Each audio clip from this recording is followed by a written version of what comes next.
On vient de terminer les exemples ou l'exemple 5, la A, B, C, D et E, et on a trouvé différents soit pourcentages ou valeurs qui donnent les pourcentages. Passons à la page suivante, c'est-à-dire la page 6, où on cherche l'exemple F5F. Trouver la valeur de A telle que la probabilité que Y soit plus grand que A donne 12%. C'est-à-dire à droite d'une certaine valeur, il y a 12% de l'information. Première priorité, on voit qu'ici Y doit être plus grand que A. C'est pas nécessairement le cas habituellement parce qu'on travaille avec un tableau qui donne l'air sous la courbe à gauche.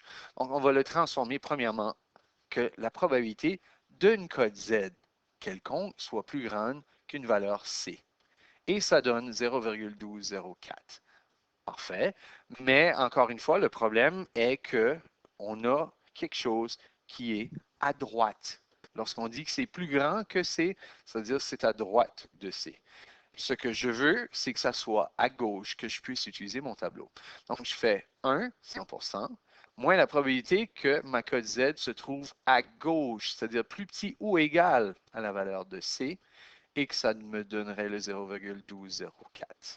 Par manipulation, c'est-à-dire on change de côté pour essayer d'isoler notre probabilité, on change ces deux-ci, pour ainsi retrouver 1 moins 12,04, 0,1204, et c'est égal à la probabilité que la cote Z soit inférieure ou égale à C.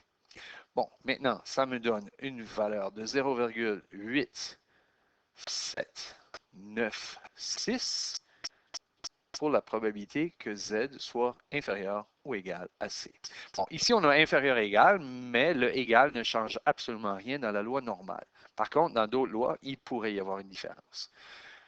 Qu'est-ce que je fais? Ben, c'est justement, je vais trouver ma valeur de C. Ma valeur de C se retrouve dans le tableau. Encore une fois, il y a 87,96% d'informations à gauche.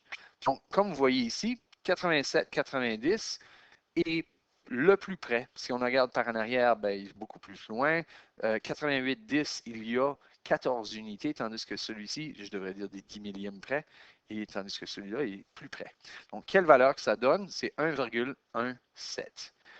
Et je reviens à mon travail. 1,17 devient ma cote Z, celle qui correspond à la valeur centrée réduite, qui a 12% de l'information à la droite. Maintenant, ce n'est pas le C que je cherche, mais bien la valeur de A. Qu'est-ce que je fais pour trouver A? Je reviens à ma formule de la cote Z.